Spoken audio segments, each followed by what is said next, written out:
Hello friends, एक हफ्ता रह गया। Yes, 1 week and you are about to take the toughest exam in the world. तो मैंने सोचा क्यों ना मैं कुछ ऐसे टॉपिक्स तुम्हारे साथ इस टाइम पर ख़त्म कर दूं जो कि टॉपिक्स तुम्हारे बहुत काम आ सकते हैं। I am not making any promise to all of you. मैं कोई अननेसेसरी प्रॉमिस नहीं कर रहा हूं, राइट? हमारे पास 2 घंटा है, 2 आवर्स। 2 आवर्स में I will cover 4 topics, 4 huge topics: emergency provisions, election commission, president, governor and bills in the parliament.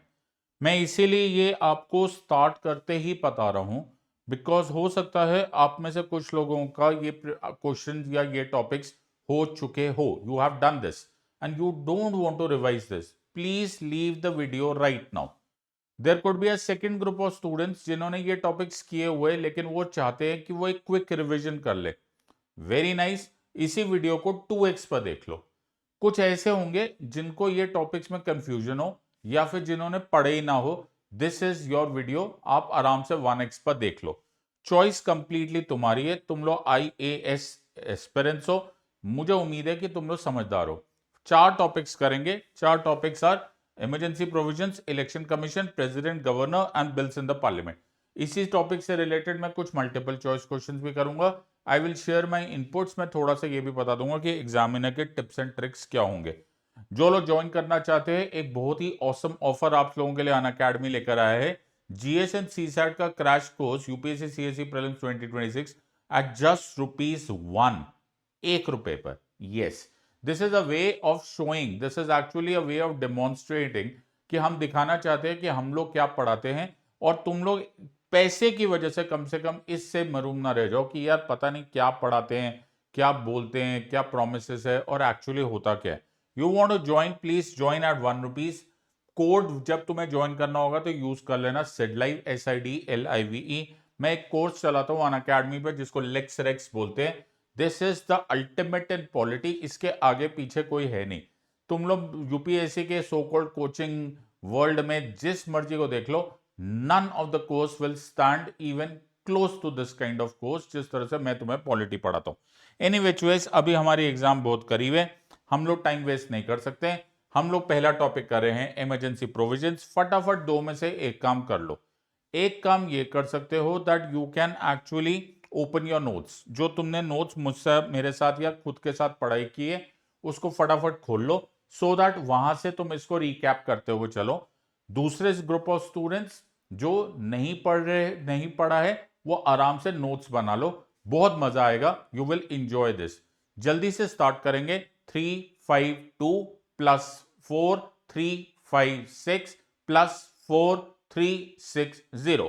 फिर से बोलो, 352 +4 356 356 +4 360। क्या बताने की कोशिश कर रहा हूं? मैं बताने की कोशिश कर रहा हूं कि 3 तरह की इमरजेंसी होती है, जिसमें पहली इमरजेंसी 352 आर्टिकल 352 में होती है, जिसको बोला जाता है नेशनल इमरजेंसी।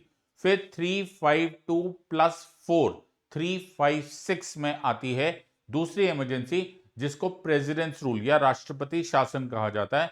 356 +4 360 तीसरी इमरजेंसी है, दैट इज फाइनेंशियल इमरजेंसी, जो कि वित्तीय संकट यानी कि क्रेडिट या फिर threat to credit stability of India पर लग सकती है। 352 को पहले पढ़ लेते हैं। पहली emergency is national emergency. So the first emergency, तुम्हें प्रश्न आएगा, पहला सवाल पूछा जाएगा कि किस ग्राउंड पर लगाया जा सकता है। 3 ग्राउंड्स पे लगाया जा सकता है। पहला ग्राउंड, ग्राउंड मतलब रीजन, पहला ground is war, second ground is external aggression, third ground is armed rebellion. 3 grounds बोलेंगे, लिखते चले जाओ, वॉर, एक्सटर्नल एग्रेशन और आर्म्ड रिबेलियन। अब ये जो आर्म्ड रिबेलियन, जो तीसरा वर्ड था, ये वर्ड पहले नहीं था। इसकी जगह कॉन्स्टिट्यूशन में लिखा हुआ था इंटरनल डिस्टर्बेंस। क्या लिखा हुआ था? Internal disturbance. But 44th constitutional amendment act of 1978 लिखो। 44वें संशोधन, 44th constitutional amendment act of 1978, ने इस इंटरनल डिस्टर्बेंस वर्ड को हटाया और उसकी जगह वर्ड लिख दिया आर्म्ड रिबेलियन। तो तुम्हारे साथ एग्जामिनर एक गूगली खेल सकता है। वो ये बात पूछ सकता है कि before 44th constitutional amendment act, क्या पूछ सकते हैं कि before 44th constitutional amendment act 1978 कौन से ग्राउंड पर नेशनल इमरजेंसी लग सकती थी। तो तुम्हें बहुत समझदारी से आंसर देना पड़ेगा कि तब लग सकती थी वॉर, एक्सटर्नल अग्रेशन और इंटरनल डिस्टर्बेंस पर। अब 44th कॉन्स्टिट्यूशनल अमेंडमेंट एक्ट 1978 हो चुका है, हम 2026 में हैं। आज लग जाएगी वॉर, एक्सटर्नल अग्रेशन और आर्म्ड रिबेलियन, क्योंकि इंटरनल डिस्टर्बेंस बन गया आर्म्ड रिबेलियन। ये एक बहुत ही पेट फेवरेट क्वेश्चन है ऑफ यूपीएससी। इस क्वेश्चन को जाने मत देना। 3 grounds of national emergency. Now आगे चलते हैं। कौन नेशनल इमरजेंसी लगा सकता है? प्रेसिडेंट प्रोक्लेम कर सकते हैं नेशनल इमरजेंसी। कौन प्रोक्लेम कर सकते हैं? सब प्रेसिडेंट प्रोक्लेम कर सकते हैं नेशनल इमरजेंसी। एक इमरजेंसी हमारे देश में लगी थी 25 जून 1975 को। 25 जून 1975 को इंडिया में एक ही बार, पहली बार और आखिरी बार इंटरनल इमरजेंसी लगी थी। 1975 में जब इंटरनल इमरजेंसी लगाई थी तो प्रेसिडेंट साहब ने प्रोक्लेम तो कर दी थी नेशनल इमरजेंसी, लेकिन तब तक कैबिनेट की एडवाइस मिली नहीं थी। तब तक कैबिनेट ने एडवाइस, जो परामर्श दिया था, वो दिया हुआ नहीं था। और मैडम इंदिरा गांधी ने सिर्फ राष्ट्रपति जी को बोल दिया था कि आप इमरजेंसी लगा दीजिए। मैडम इंदिरा गांधी के इस फैसले को आज के बाद या उस दिन के बाद कभी रिपीट नहीं किया जा सकता। क्यों नहीं किया जा सकता? वो इसीलिए नहीं किया जा सकता because 44th constitutional amendment act 1978 ने यह बोल दिया है कि आज के बाद अगर प्रेसिडेंट नेशनल इमरजेंसी लगाते हैं तो only on written advice of the cabinet लगाया जा सकता है। वर्ड क्या आ गया? Written advice. तो आप केवल प्रधानमंत्री जाकर यह बात बोल दें कि राष्ट्रपति जी हम चाहते हैं या हम ये एडवाइस दे रहे हैं कि आप नेशनल इमरजेंसी लगा दीजिए, अब ये नहीं चलेगा। It won't function like this because अब आ गया है रिटन एडवाइस। ये एक और यूपीएससी का बहुत ही ऑसम क्वेश्चन है। यूपीएससी का एक और ऑसम क्वेश्चन इस पॉइंट पे ये है कि ये शब्द कैबिनेट कहां लिखा हुआ है। पूरे के पूरे कॉन्स्टिट्यूशन को छान के देख लो। बहुत ही सरप्राइजिंग बात है दैट कैबिनेट वर्ड का प्रयोग, कैबिनेट वर्ड का यूज केवल और केवल आर्टिकल 352 में यही हुआ है, जहां पर लिखा हुआ है that is the prime minister and the senior most council of ministers. तो यह भी तुम्हें मालूम होना चाहिए। प्रेसिडेंट जैसे ही नेशनल इमरजेंसी लगा देते हैं, जैसे ही प्रोक्लेम कर देते हैं, अगले 1 महीने के लिए देश में इमरजेंसी लगाई जा सकती है, लेकिन विद उस 1 महीने के एक्सपायरी से पहले, क्या वर्ड लिखा है? Before the expiry of 1 month आपको पार्लियामेंट से अप्रूवल लेना कंपलसरी है। पार्लियामेंट का मतलब कौन सा है? पार्लियामेंट का मतलब है Lok Sabha as well as Rajya Sabha. Lok Sabha और राज्यसभा दोनों को इसको अप्रूवल देना पड़ेगा। फिर एक और सवाल आता है कि कौन सी मेजॉरिटी से देना पड़ेगा? उनको देना पड़ेगा by special majority. So special majority लगेगी, that is 2/3 majority of present and voting plus the majority of total membership of the house, जिसको एब्सोल्यूट मेजॉरिटी बोलते हैं। तो आर्टिकल 352 से रिलेटेड ये सारे के सारे एमसीक्यूज है। प्रोक्लेम कौन करेगा? प्रेसिडेंट करेंगे। क्या प्रेसिडेंट अपनी मर्जी से करेंगे? नहीं सर, वो करेंगे only on written cabinet advice. Sir ये रिटन वर्ड कब से आया? ये रिटन वर्ड आया 44th constitutional amendment act of 1978 से। ये कितनी देर के लिए ये नेशनल इमरजेंसी चल जाएगी?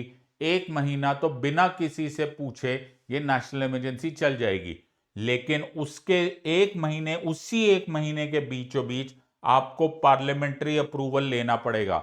लोकसभा से अलग से, राज्यसभा से अलग से। और इस अप्रूवल को पास करना का मतलब होता है स्पेशल मेजॉरिटी। स्पेशल मेजॉरिटी का मतलब 2/3 members of present and voting in the house plus the majority of total membership of the house. ये मेजॉरिटी से पास होगा तब तब तब नेशनल इमरजेंसी 6 महीना बढ़ जाएगी। तो हर बार अप्रूवल मिलेगा तो इमरजेंसी को 6 महीने का एक्सटेंशन मिलेगा। तो आर्टिकल 352 की इमरजेंसी जब भी बढ़ाई जाएगी 6 महीना करके बढ़ाई जाएगी। एवरी 6th मंथ, यानी कि before the expiry of 6 months आपको फिर से पार्लियामेंट के पास जाना पड़ेगा, फिर से लोकसभा और राज्यसभा को बोलना पड़ेगा कि हम इस इमरजेंसी को आगे बढ़ाना चाहते हैं। फिर से वही स्पेशल मेजॉरिटी यूज होगी। इस तरह से आप पार्लियामेंट्री अप्रूवल लेते लेते लेते लेते लेते लेते इनडेफिनेट टाइम तक नेशनल इमरजेंसी को बढ़ा सकते हो। यूपीएससी एग्जामिनर का एक बहुत ही फेवरेट सवाल कि कब तक नेशनल इमरजेंसी बढ़ाई जा सकती है। National emergency indefinite period of time तक बढ़ाई जा सकती है, provided you keep on extending the national emergency by a period of 6 months at a time by both the houses, Lok Sabha and Rajya Sabha, using the concept of the special majority, which is 2/3 present and voting plus absolute majority. ये बहुत ही पेट question है, इसको याद रखना। Any which veg आगे चलते हैं। यहां तक मुझे उम्मीद है तुमने बहुत सारे एमसीक्यूज सॉल्व कर लिए होंगे। अब फर्स्ट क्वेश्चन ये आता है कि नेशनल इमरजेंसी से इफेक्ट क्या होता है, what happens because of national emergency. सबसे पहला इफेक्ट होता है सेंट्रलाइजेशन ऑफ पावर। ज्यादातर सारी पावर्स यूनियन की तरफ आ जाती है। क्विकली अगर तुम्हारे पास समय है तो अपना कॉन्स्टिट्यूशन खोलिए और आर्टिकल 355 ऑफ द कॉन्स्टिट्यूशन खोल लीजिए। आर्टिकल 355 ऑफ द कॉन्स्टिट्यूशन बोलता है कि ये केंद्र की ड्यूटी होती है to protect India from external aggression और वॉर। किसकी ड्यूटी होती है?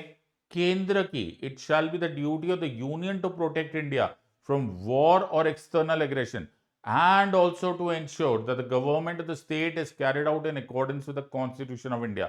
यानी कि अगर राज्य सरकारें संविधान के अनुसार काम नहीं कर रहा तो भी ये ड्यूटी केंद्र की है कि वो इस चीज को इंश्योर करे। अगर मैं इसी बात को समझ के रखूं तो कि हमारे देश में नेशनल इमरजेंसी लग गई है, चाहे वॉर के बेसिस पर, चाहे एक्सटर्नल एग्रेशन के बेसिस पर, चाहे आर्म्ड रिबेलियन के बेसिस पर, तो यूनियन यानी कि केंद्र के पास सारी पावर्स आ जाती है। Practically all powers come under the union. और वो जो स्टेट होता है वो थोड़ी देर के लिए, राज्य जो होते हैं वो थोड़े टाइम के लिए, उस टाइम पीरियड के लिए एक सबऑर्डिनेट रोल में आ जाता है। पॉइंट याद रखना जो बहुत जरूरी है कि स्टेट गवर्नमेंट डिसॉल्व नहीं होती, स्टेट सरकारें जो होती है वो भंग नहीं होती, स्टेट की जो विधानसभाएं हैं वो चल रही होती है, उनको भंग नहीं किया जाता 352 में। लेकिन यूनियन की बात सुननी पड़ जाती है, यूनियन के पास ओवरराइडिंग पावर्स होती है। आई होप मैं समझा पा रहा हूं। स्टेट की सरकारें वहीं होती है, चीफ मिनिस्टर वहीं होगा, विधानसभा वहीं होगा, लेकिन जो भी यूनियन बोलेगा वो तुम्हें करना पड़ेगा। This is again a very important distinction. That distinction must be remembered because that will fundamentally change the entire question. बहुत आगे जब हम जाएंगे 356 देखेंगे, प्रेसिडेंट्स रूल देखेंगे, तब मैं तुम्हें बताऊंगा, अभी बताऊंगा 5 मिनट बाद, कि केंद्र में तब भी पावर्स आ जाती है लेकिन तब स्टेट की सरकारें भंग हो जाती है या फिर टेम्पररीली भंग हो जाती है या फिर डिसॉल्व भी हो सकती है। लेकिन यहां ऐसा कुछ भी नहीं होता। सेकेंड रोल जो तुम्हें याद रखना है वो है फंडामेंटल राइट्स। अब जैसा मैं बोल रहा हूं वैसे याद रखना। यहां 2 आर्टिकल्स लिखे, एक लिखे 358, एक लिखा 359। पहले लिखो 358। 358 केवल, मैं फिर बोल रहा हूं, ओनली आर्टिकल 19 से डील करता है। Article 19 is dealt by 358, rest of all the fundamental rights are dealt by 359। मैं फिर बोल रहा हूं, कहीं पर लिख लो 358 सिर्फ आर्टिकल 19 से डील कर रहा है और 359 बाकी सारे फंडामेंटल राइट से डील कर रहा है। ये हो गया पॉइंट नंबर 1। पॉइंट नंबर 2 याद रखना, 19 जो है वो एक्सटर्नल इमरजेंसी यानी कि वॉर और एक्सटर्नल अग्रेशन पर ऑटोमेटिकली चले जाता है, यानी कि थोड़े टाइम के लिए अपने आप सस्पेंड हो जाता है, और जैसे ही वो इमरजेंसी खत्म होती है ये अपने आप वापस आ जाता है। यानी कि इसको ना तो धक्का देना पड़ता है कि भैया तू हट गया, तू सस्पेंड हो गया, नहीं, and neither do you have to revoke it and get it back. In both the cases 19 automatically जाता है और ऑटोमेटिकली आता है इन एक्सटर्नल इमरजेंसी। कौन सी इमरजेंसी? इन एक्सटर्नल इमरजेंसी। इसका मतलब है इंटरनल इमरजेंसी, यानी कि जो आर्म्ड रिबेलियन के बेसिस पर है वहां पर 19 को नहीं टच किया जा सकता, thanks to again 44th amendment of 1978। एक और पॉइंट याद रखना, जो तीसरा पॉइंट बहुत ही जरूरी, फिर से 44th अमेंडमेंट को थैंक यू बोलते हुए 20 एंड 21 लिख लो कहीं पर। आर्टिकल 20 एंड आर्टिकल 21 वो किसी भी तरह की इमरजेंसी में किसी भी तरह के हाल में कभी सस्पेंड नहीं किया जा सकता। वो कभी ये दो फंडामेंटल राइट्स को किसी भी इमरजेंसी में कुछ भी लगा दो, नहीं छुआ जा सकता। ये फंडामेंटल राइट मैं फिर एक बार रिपीट कर देता हूं। 358 सिर्फ 19 से डील करता है, 359 दोनों बाकी सारे फंडामेंटल राइट से डील करता है। 358 यानी कि 19 केवल एक्सटर्नल इमरजेंसी में हटता है, और जैसे ही वो इमरजेंसी अपने आप हट जाती है तो वो वापस आ जाता है, ना उसको बाहर भेजना पड़ता है ना उसको वापस बुलाना पड़ता है। लेकिन इंटरनल इमरजेंसी में आर्टिकल 19 को नहीं छुआ जा सकता। Then you have article 359। Article 359 जो है वो बाकी सारे फंडामेंटल राइट से डील करता है, लेकिन 20 और 21 किसी भी इमरजेंसी में टच नहीं किया जा सकता।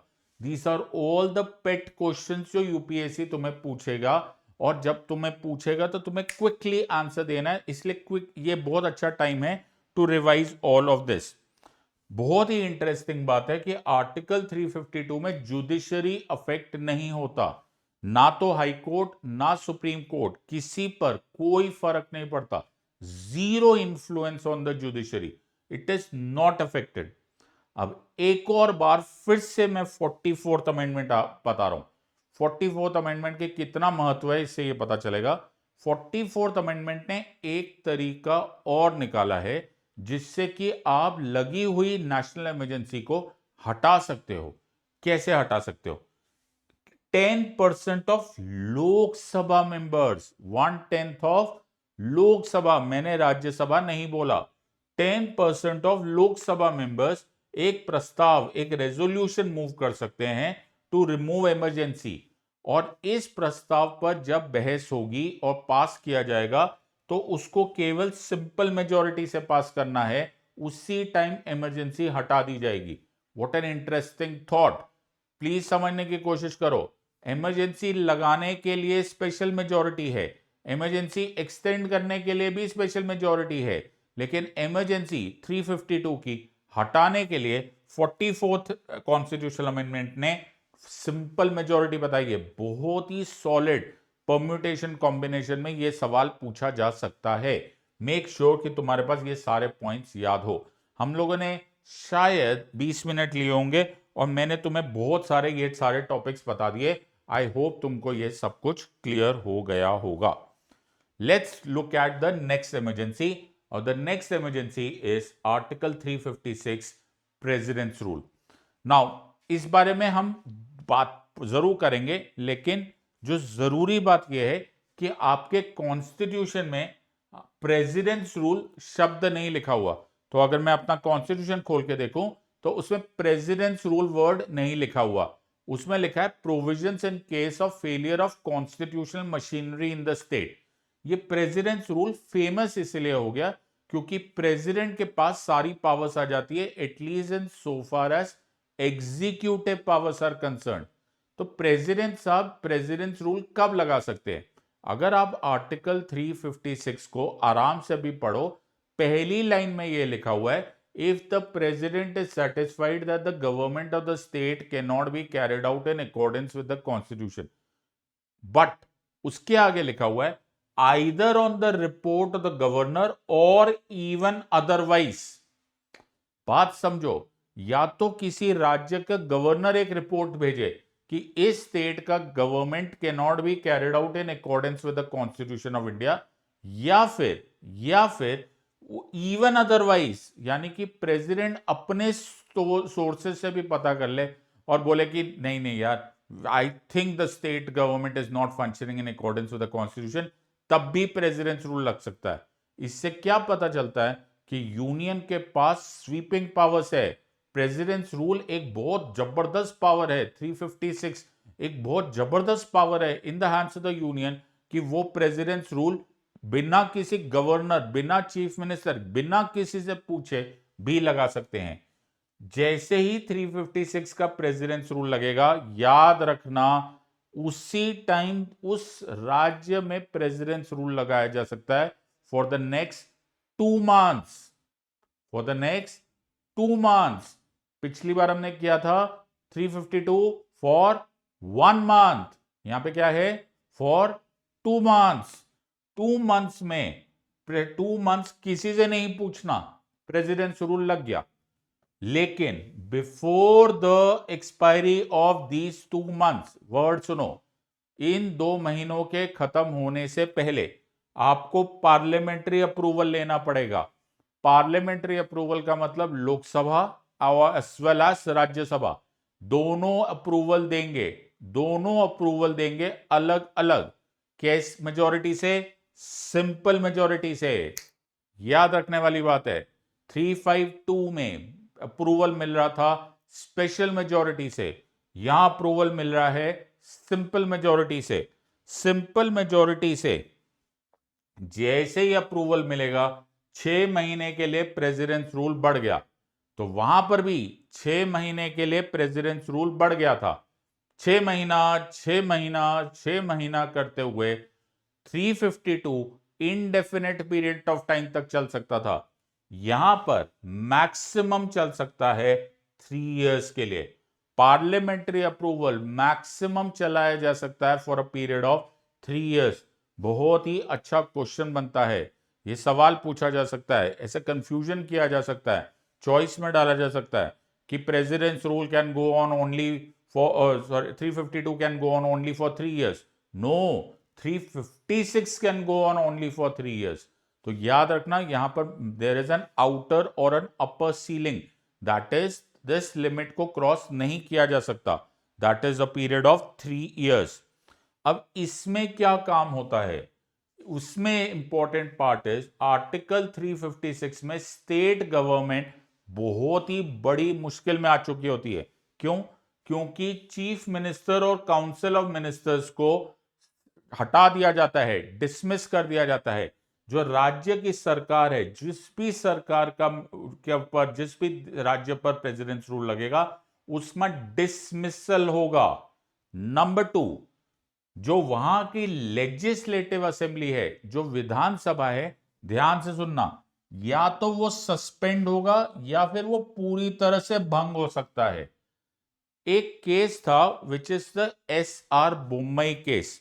एसआर बोम्मई केस में इसको क्लैरिफाई किया गया था कि जब शुरू शुरू में केवल प्रेसिडेंट साहब का ऑर्डर आता है, तब आप डिसॉल्व मत करो, भंग मत करो लेजिस्लेटिव असेंबली को, केवल सस्पेंड करो।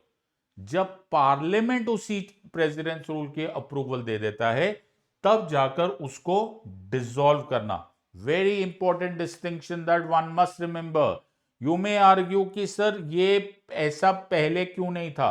वो पहला इसलिए नहीं था बिकॉज 356 मेनी प्लेसेस में एक पॉलिटिकल वेपन की तरह यूज किया जाता था, but SR Bommai case corrected it. They said कि at least in the first step केवल सस्पेंड करो, बाद में डिसॉल्व करना इफ पार्लियामेंट्री अप्रूवल आ गया हो तो।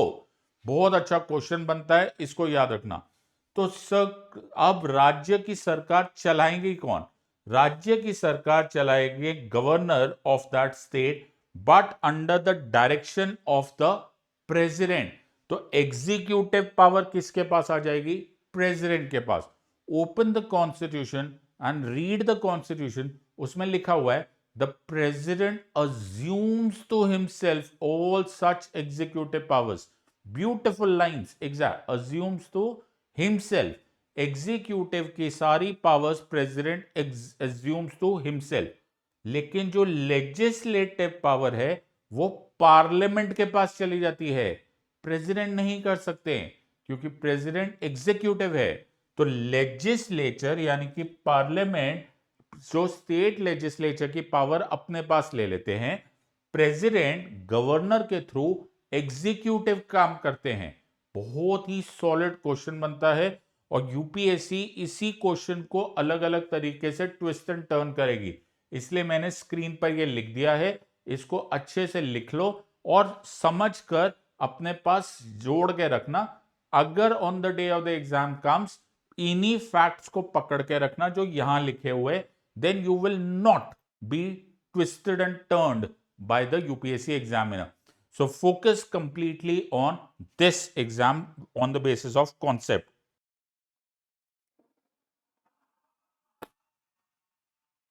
बहुत ही इंटरेस्टिंग पॉइंट है। क्या इंटरेस्टिंग पॉइंट है? Again judiciary is not affected. Sir ये तो 352 में भी था कि judiciary is not affected. Well that appears to be a reasonable discussion, लेकिन एक चीज तो तुमने पिछली बार भी नहीं सुनी थी, एंड दैट इज कि fundamental rights are also not affected. तो बहुत ही इंटरेस्टिंग क्वेश्चन है। We can have a permutation combination of the questions here. वहां पर 352 में was judiciary affected? Sir no. 356 में इज जुडिशरी अफेक्टेड? नो। 352 में fundamental rights were affected? Yes, we read article 358 and we read article 359। यहां पर fundamental rights are not affected. बहुत अच्छी distinction है। यू मस्ट एब्सोल्यूटली पे close attention, this issue requires examination. बड़े ध्यान से इन सबको याद रखने वाले पॉइंट है। बहुत ही इंटरेस्टिंग पार्ट था जो मैंने अभी तुम्हें थोड़ी देर पहले बताया था, the SR Bommai case. This is a landmark case related to article 356 which happened at that time in the background of the dismissal of Karnataka Janata Dal government way back। ये तब की बात है, 93-94 का केस है। 1993-94 केस में article 356 was brought under judicial review और बोम्मई यानी कि एसआर बोम्मई गाइडलाइंस दिए गए थे, according to which only and only according to which union 356 use कर सकता है। Now this is not the place and this is not the time कि मैं तुम्हें एसआर बोमई केस डिटेल में पढ़ाऊं, लेकिन एसआर बोमई आते ही you have to think about 356। So अगर प्रीलिम्स में क्वेश्चन आया है, you have to concentrate absolutely on SR Bommai 356, Bommai 356, Bommai president's rule. हर जगह पे जहां भी बोमई की बात हो रही है, it is not talking about national emergency, it is not talking about financial emergency, they are referring to 356। I hope everyone would understand। मैंने तुम्हें क्या बोला था? Simple maths, 352 plus 4 356 plus 4 360। तो अब हमारे पास है 360 और हम डील कर रहे हैं फाइनेंशियल इमरजेंसी। अगेन यहां पर है if the president is satisfied. One thing जो आप लोग लिख लो, मेरी इस क्लास को आप 1x पर, हाफ एक्स पर, 0.5x पर, 5x 10x जिस पर भी देखना देख लेना। एक एक वर्ड जो मैं बोल रहा हूं वो actually there is a potential multiple choice question. मैं जब भी बोलता हूं if the president is satisfied, UPSC में एक सवाल बन सकता है कि प्रेसिडेंट की क्या ये सेटिस्फैक्शन उनकी पर्सनल सेटिस्फैक्शन है। बहुत साफ शब्दों में लाउड एंड क्लियर बोल देना that there is no contention, there is no argument on this fact कि प्रेसिडेंट प्रोक्लेम करते हैं, लेकिन उतना ही क्लियर है कि प्रेसिडेंट अपनी मर्जी से नहीं करते हैं। He is always bound by the aid and advice of the cabinet. याद रखना, उनको हमेशा प्रधानमंत्री और काउंसिल ऑफ मिनिस्टर्स का परामर्श आता है तभी किया जाता है। तो नाम प्रेसिडेंट रखता है, लेकिन हमेशा he is bound by the aid and advice. ये हमेशा बैक ऑफ द माइंड रखना, don't get in the trap. किस बेसिस पर फाइनेंशियल इमरजेंसी लग सकती है? इफ द फाइनेंशियल स्टेबिलिटी और there is a credit threat to India और अ पार्ट ऑफ इंडिया, तो फाइनेंशियल इमरजेंसी लगाई जा सकती है। जैसे ही प्रेसिडेंट साहब फाइनेंशियल इमरजेंसी का ऑर्डर दे देते हैं, अगले 2 महीने के लिए देश में वित्तीय आपातकाल यानी कि फाइनेंशियल इमरजेंसी लग जाएगी। लेकिन before the expiry of 2 months, जैसे अभी अभी हमने 356 में देखा था, पार्लियामेंट्री अप्रूवल लेना पड़ेगा। पार्लियामेंट्री अप्रूवल लेने के लिए लोकसभा और राज्यसभा को अलग अलग इस प्रस्ताव को पास करना पड़ेगा बाय सिंपल मेजॉरिटी। अब तक तुम डिस्टिंग्विश कर पा रहे होंगे, 352 में स्पेशल मेजॉरिटी था, 356 में सिंपल मेजॉरिटी था, 360 में भी सिंपल मेजॉरिटी है। 352 में 1 महीना था प्रोक्लेमेशन के बाद एक्टिविटी, यहां 356 में 2 महीना था, यहां पर भी 2 महीना है। So you have to be very clear on this part. So very important concept on this part, right, कि कब कौन सा लगाते हैं। एक बहुत ही इंपॉर्टेंट पॉइंट यहां पर यह है कि एक बार पार्लियामेंट ने अप्रूव कर दिया, मेरी बात ध्यान से सुनो, एक बार पार्लियामेंट ने अप्रूव कर दिया, फिर ये फाइनेंशियल इमरजेंसी को एक्सटेंड नहीं करना पड़ता। जैसे हमने पिछली बार देखा था 6 महीने पर एक्सटेंशन है, यहां एक्सटेंड नहीं करना पड़ता, ये चलता रहता है, चलता रहता है, चलता रहता है, जब तक कि उसको रिवोक ना कर दे प्रेसिडेंट साहब। बहुत इंपॉर्टेंट पॉइंट याद रखना, एक बार पार्लियामेंट को अप्रूव करना है, उसके बाद जब तक राष्ट्रपति नहीं चाहेंगे और उसको रिवोक नहीं करेंगे, ये चलता रहेगा। This is very important. एक और इंपॉर्टेंट बात है कि इसमें फर्क क्या पड़ता है। इसमें फर्क यह पड़ता है कि सेंट्रल गवर्नमेंट डायरेक्शंस देता है स्टेट गवर्नमेंट को कि देखो पैसे की प्रॉब्लम है, हम जैसा बोलेंगे वैसी फाइनेंशियल प्रोपराइटी मेंटेन करो, खर्चे कम करो, ये खर्चे कम होने चाहिए, ये स्कीम्स कम हो जानी चाहिए, जो भी तुम जितना जो जिस तरह से भी वो पर्स को टाइट कर सकते हैं, उतना पर्स को टाइट करने की डायरेक्शंस दी जा सकती है बाय द सेंट्रल गवर्नमेंट, और स्टेट्स को उनकी बात माननी पड़ेगी, स्टेट को कंप्लायंस करना पड़ेगा। Once more you have seen that centre के पास स्वीपिंग पावर्स आती है। बहुत ही इंटरेस्टिंग क्वेश्चन है जिसको मैंने रेड में मार्क किया है। तुम्हें सिर्फ इतना याद रखना, सबकी सैलरी कम की जा सकती है, वर्ड याद रखना, सबकी, ऐसे ध्यान से रखोगे यू वोंट गो रॉन्ग। सबकी सैलरी कम की जा सकती है। There can be salary cuts, allowances reduction, central employ, state employ, सबकी, including, what a question, including पहली बार सुप्रीम कोर्ट जजेस और हाई कोर्ट जजेस का नाम आया है। सुप्रीम कोर्ट जजेस और हाई कोर्ट जजेस की भी सैलरी कम की जा सकती है। अ पेट क्वेश्चन ऑफ यूपीएससी यही है, फाइनेंशियल इमरजेंसी में सुप्रीम कोर्ट जजेस और हाई कोर्ट जजेस की भी सैलरी कम की जा सकती है। Also a very important part, राज्यों के मनी बिल्स और फाइनेंशियल बिल्स कंपल्सरली प्रेसिडेंट साहब की कंसिडरेशन के लिए रिजर्व किए जाएंगे। This is again a very interesting concept कि स्टेट की पावर कम होती है और चली जाती है towards the union. So money bills and financial bills which are essentially something that should be exclusively have been dealt by the state, but वो ऐसा होता नहीं है। The governor can reserve the bill for the presidential consideration. Again, the union is controlling. Last but not the least, आपके मेरे हम सबके किसी के भी फंडामेंटल राइट्स पर कोई असर नहीं पड़ता in the financial emergency. And what is very interesting and what is very important, god has been kind कि आज तक हमारे देश में कभी भी कोई फाइनेंशियल इमरजेंसी नहीं लगी है। हमारे देश में 3 बार 352 की इमरजेंसी लगी है। दैट इज चाइना वॉर के समय 1962 टू 67 पहली इमरजेंसी चली।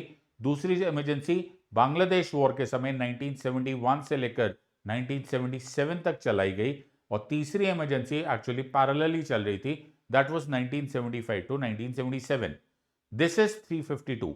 356 यानी कि प्रेसिडेंस रूल वो तो 125 से ज्यादा बार लगाया जा चुका है, लेकिन 360 कभी देश में नहीं लगा है। अनदर बहुत इंटरेस्टिंग सवाल यूपीएससी आपको पूछ सकता है, which emergency post independently India has never seen, that would be 360। I hope तुमको ये समझ में आ गया है। अगर आ गया है तो एक आध क्वेश्चन तो आंसर देने की कोशिश करो। तो ये आज का क्वेश्चन है, which one of the following can not be the ground for a proclamation of national emergency as of today, war, external aggression, armed rebellion और इंटरनल डिस्टर्बेंस। आज का क्वेश्चन होता तो तुम क्या आंसर दोगे?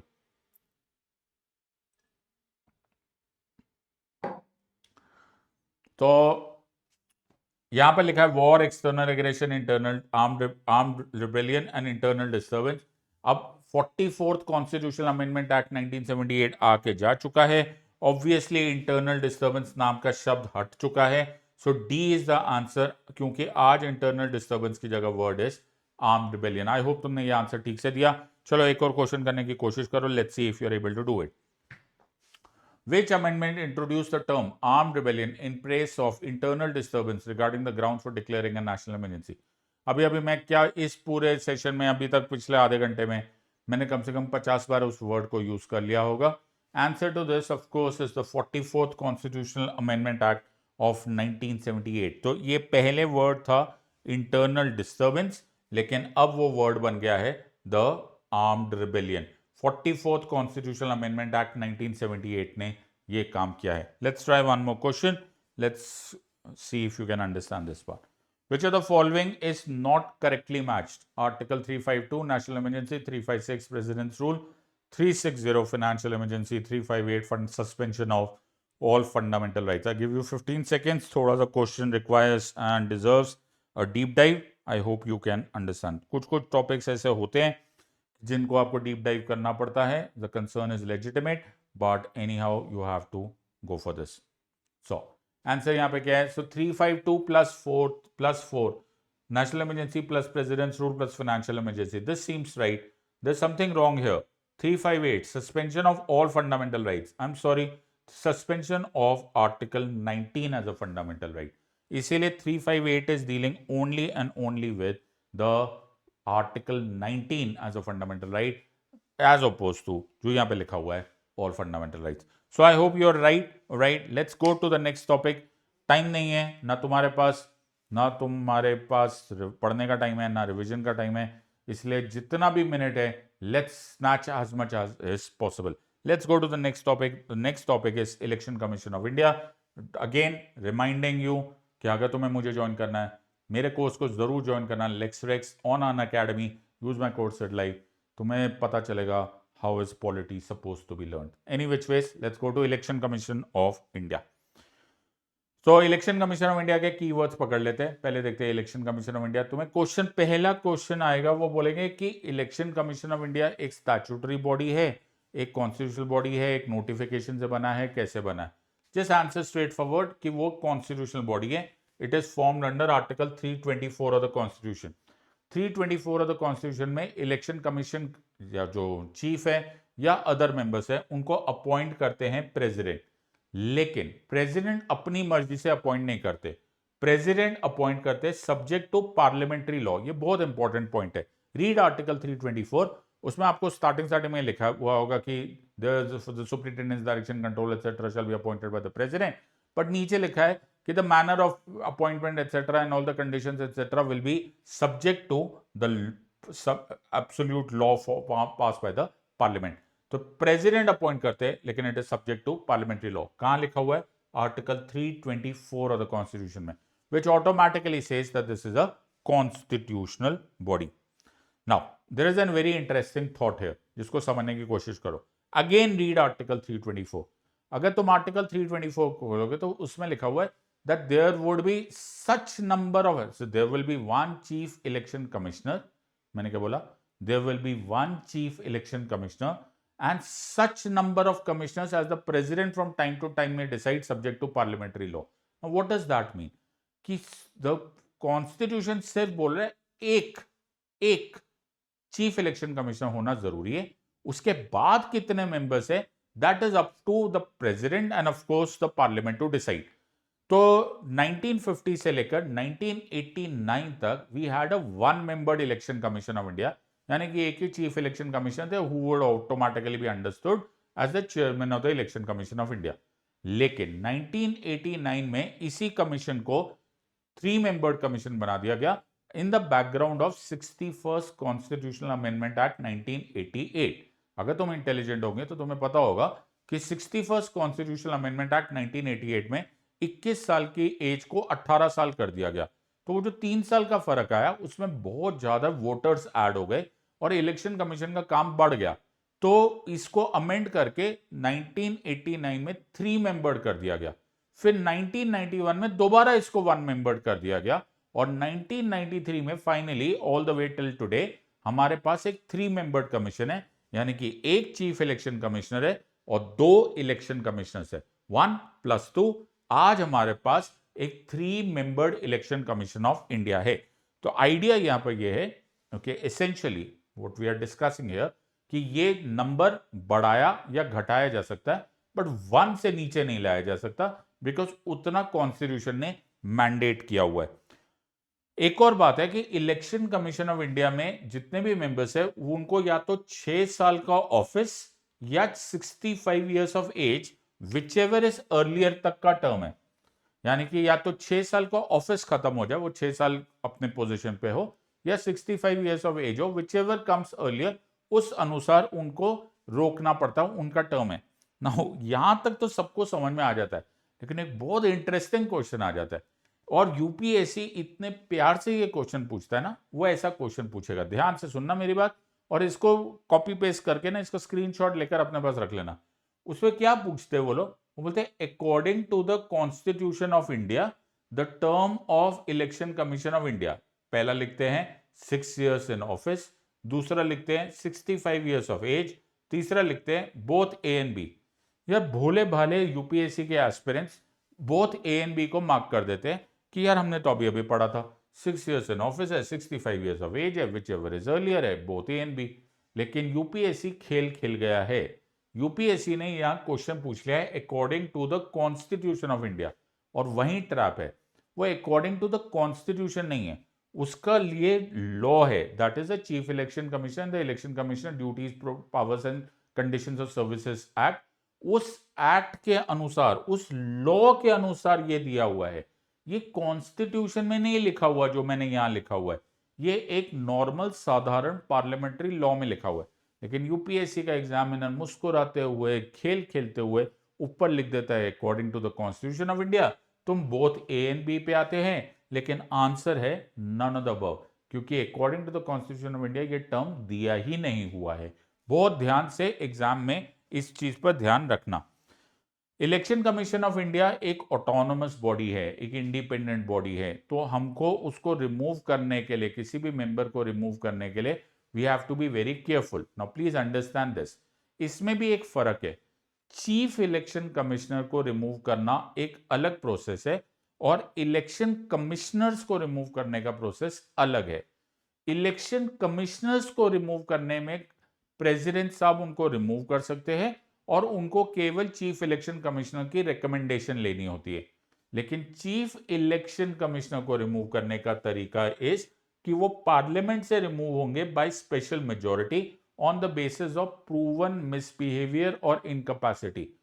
अगर तुमने सुप्रीम कोर्ट पढ़ लिया है या तुम मेरे स्टूडेंट्स हो तो तुम्हें रियलाइज होगा ये वही तरीका है जिस तरह से सुप्रीम कोर्ट के जजेस रिमूव होते हैं, ये वही तरीका है जिससे कंट्रोलर ऑडिटर जनरल रिमूव होते हैं। तो ये उसी पोजीशन पर आ जाते हैं कि हम उतना प्रोटेक्ट करते हैं इस ऑफिस को कि चीफ इलेक्शन कमिश्नर को रिमूव करने के लिए आपको पार्लियामेंट के सिवाय और कोई रास्ता नहीं है। हाँ, election commissioner is a completely different pedestal, this one is a different footing all together. अब इलेक्शन कमीशन ऑफ इंडिया के लिए कुछ वर्ड्स याद रखना, ओके, तुम्हारे पास आंसर आएगा तो याद रखना 3 वर्ड्स, सुप्रिटेंडेंस, बोलो, नहीं आ रहा तो एक बार आर्टिकल 324 खोल लो, superintendence, direction and control plus preparation of electoral roll. आराम से इसको लिखो।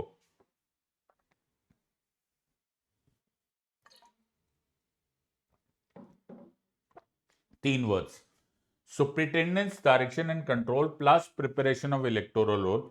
4 तरह के इलेक्शन के, president, parliament, state legislature, president and vice president.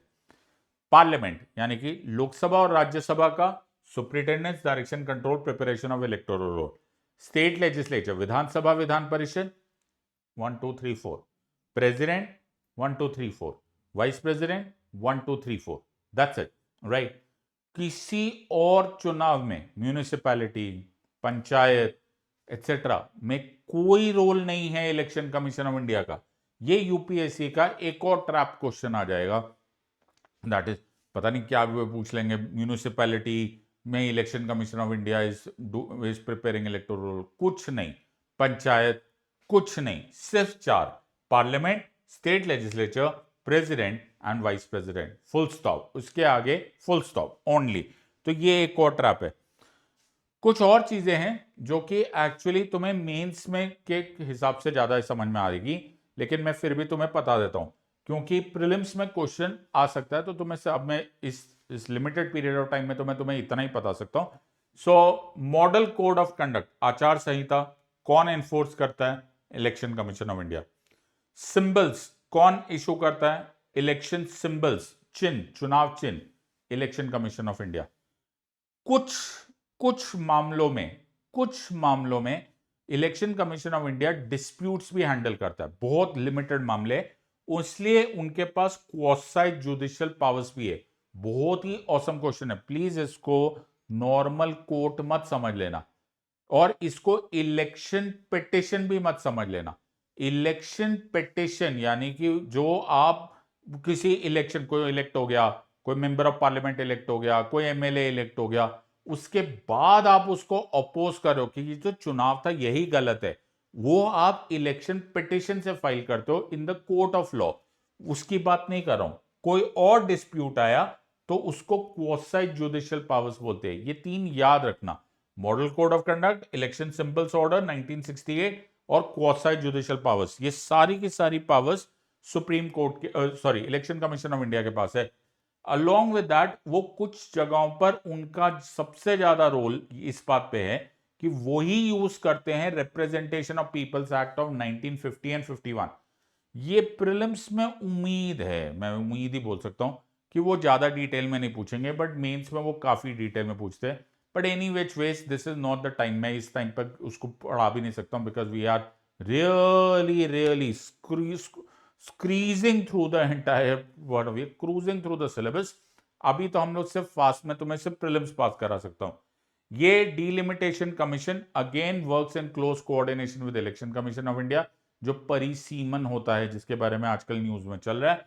और इलेक्टोरल रोल्स और एसआईआर, तुम्हें मालूम है, द स्पेशल इंटेंसिव रिवीजन, ये भी election commission, and the sweep programme, जिससे कि वो इलेक्टोरल और हम लोगों को वो सो कॉल्ड अवगत कराते हैं ऑफ द एंटायर प्रोसेस। ये सारा का सारा process election commission of India से। इलेक्शन कमीशन ऑफ इंडिया का टॉपिक मैंने जानबूझ के चूज किया, डिस्पाइट द फैक्ट कि मुझे मालूम था कि it is a huge topic and it sometimes, अगर मैं पढ़ाना स्टार्ट करूं तो आई विल टेक, मैं नॉर्मली प्लस क्लास में अबाउट 8 to 9 आवर्स पढ़ाता हूं। द पॉइंट यहां पर यह है कि मैं आप लोगों को सिर्फ एक पॉइंट देना चाहता हूं, इलेक्शंस और इलेक्शन कमीशन ऑफ इंडिया एक एवरग्रीन टॉपिक है। तो अगर आपके पास समय है और आप डिवाइड करना चाहते हो तो इसको हाई प्रायोरिटी पे रखना ज्यादा जरूरी यहां पर है। एक क्वेश्चन करके देख लेते। Which of the following bodies is not under the superintendence, direction and control of the Election Commission of India for the conduct of election? मैंने अभी अभी तुम्हें बताया था, हिंट तो मैं दे चुका हूं, आंसर सोच समझ के दे दो।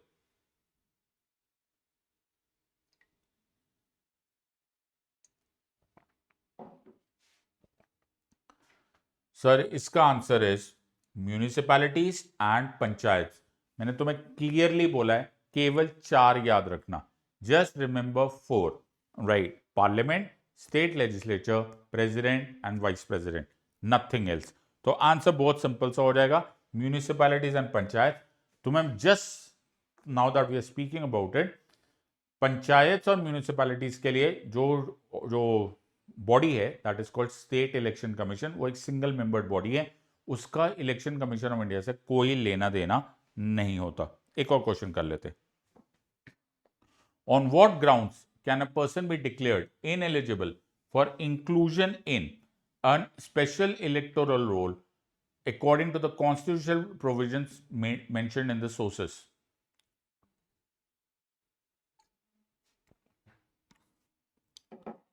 एक, अब याद रखना, ठीक है, एक ही वोटिंग लिस्ट बनेगी, एक ही, there is only one general voter list. चाहे हम कोई भी कॉन्स्टिट्यूएंसी में वोटिंग कर रहे होंगे, ना तो रेस, ना रिलीजन, ना कैस्ट, ना सेक्स के बेसिस पर कोई स्पेशल रोल बनेगी, और ना ही रेस, रिलीजन, कैस्ट और सेक्स के बेसिस पर मेरा नाम या किसी का भी नाम किसी भी वोटिंग लिस्ट से हटाया जाएगा। इसके लिए तुम्हें एक लाइन में पढ़ना पड़ेगा आर्टिकल 325 ऑफ द कॉन्स्टिट्यूशन। तो तुम्हें इसको याद रखने का एक ही तरीका है, याद रखना एक ही वोटिंग लिस्ट बनेगी, धर्म के अनुसार, कैस्ट के अनुसार, जेंडर के अनुसार अलग वोटिंग लिस्ट नहीं बनती।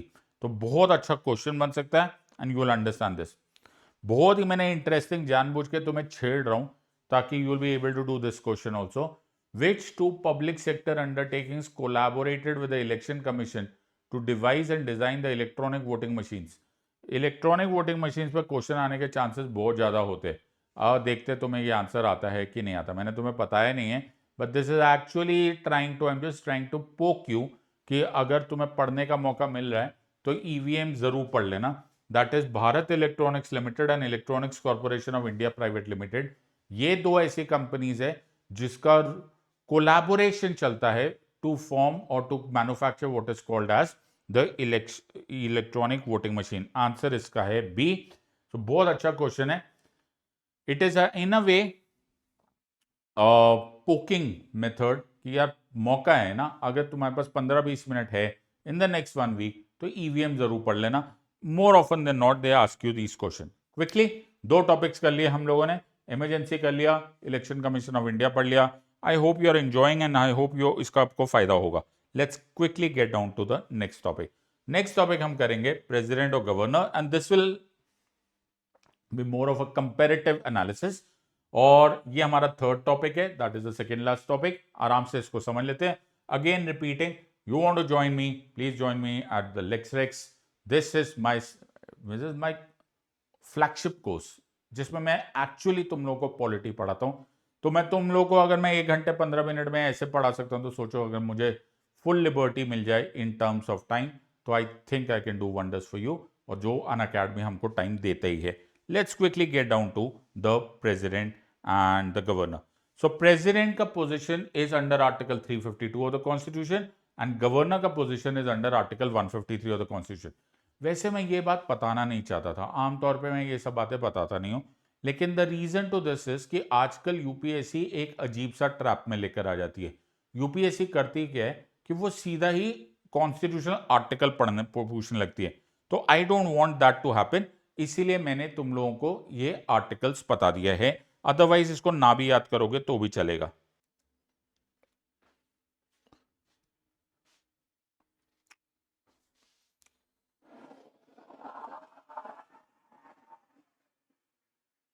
सो प्रेसिडेंट एंड गवर्नर की पोजीशन में, राइट, इट्स वेरी इजी अगर तुम मेरे साथ धीरे धीरे करते जाओगे। सबसे इंपॉर्टेंट बात समझने वाली बात यह है कि all the work of the government is done in the name of the president. ये लाइन याद रखना, all the work of the union government is done in the name of the president of India. उसी तरह से all the work of the state government is done in the name of the governor. अब ये बात मैं इतना emphasise इसलिए कर रहा हूं बिकॉज अगर आप प्रेसिडेंट और गवर्नर का टॉपिक ठीक से कर लोगे देन ऑटोमेटिकली आपको यूनियन गवर्नमेंट और स्टेट गवर्नमेंट के बहुत सारी पावर्स ऐसे ही पता चल जाएगी, because everything is being done in the name of the president or the governor respectively. Let's try and understand each of these topics. So मैंने तुम्हें क्या बोला था कि de jure head है. What is the word? The word is de jure head. De jure मतलब by law. Please understand. दो चीजें होती है, एक होती है de jure, एक होती है de facto. डी ज्योरे मतलब jure word is law, de facto का मतलब हो गया बाय फैक्ट या फिर in reality. So de jure fact, de jure head is the president in respect to union and the governor in respect to the state. ये article 52 of the constitution में लिखा है और आर्टिकल 153 रिस्पेक्टिवली. तो अगर आप आर्टिकल 52 खोल के देखोगे तो उसमें लिखा हुआ है there shall be a president of India, full stop, और कुछ नहीं. This is a very important point because आपको समझना होगा कि एक टर्म होता है हेड ऑफ द स्टेट और एक टर्म होता है head of the government. Head of the state India में at the level of the nation itself is the president, but head of the government at the level of the union is the prime minister. ये बड़ा important concept है. तुम्हें question आएगा, सवाल आएगा कि India में हेड ऑफ द स्टेट कौन है, तो बोलना प्रेसिडेंट है, इसीलिए हम लोग रिपब्लिक है, राइट. लेकिन हेड ऑफ द गवर्नमेंट कौन है, head of the government is the prime minister. अब यहां पर हो गया, ये तब होगा जब यूपीएससी तरस खा रहा है. लेकिन अगर यूपीएससी को तरस नहीं खाना तो यूपीएससी बोलेगा who is the de jure head at the level of the union. De jure word, और बाप रे ऐसा वर्ड, तो answer would be president. Who is the de facto head at the level of the union, prime minister. Who is the de jure head at the level of the state, governor. Who is the de facto head at the level of the state, chief minister. तो आपको यहां पर corresponding analogies दोनों side से मिल जाएगा. So these are analogous points. तो यहां तक 2 पॉइंट्स होते चले गए, राइट. 2 पॉइंट यहां पर जो नेक्स्ट है, जो इसी को कनेक्ट करते हुए चले जाना. जब हम प्रेसिडेंट पढ़ते हैं तो हम लोग यूनियन एग्जीक्यूटिव पढ़ते हैं, जब गवर्नर पढ़ते हैं तो हम स्टेट एग्जीक्यूटिव पढ़ते हैं. तो जब यूनियन एग्जीक्यूटिव पढ़ना होता है तो ऐसे पढ़ना होता है. 2 लिखो, 3 लिखो, 4 लिखो. पहले लिखो ऊपर 2, फिर लिखो 3, फिर लिखो 4, फिर जहां पर 2 लिखा था उसके बाजू में लिखो 5, फिर यहां लिखो 6, यहां लिखो 7. तो हमारे पास होगा 52, 63, 74. 52, 63, 74. 52 president, 63 vice president, 74 union council of ministers headed by the prime minister. ये 3 है political executives eight the level of the union. तो तुम्हें यूनियन एग्जीक्यूटिव पढ़ना है तो हमारे पास जो हेड यूनियन एग्जीक्यूटिव है, जिनको बहुत सारे नामों से जाना जाता है, nominal head, formal head, head of the state, de jure head, office of the ceremony, ये सब जो नाम लिखे गए हैं वो सब प्रेसिडेंट के लिए हैं. And the level of the state पर वही पोजीशन गवर्नर के लिए है. लेकिन फर्क है, प्रेसिडेंट जो है वो एक इलेक्टेड बॉडी है. Indirect election by proportional representation and single transferable vote.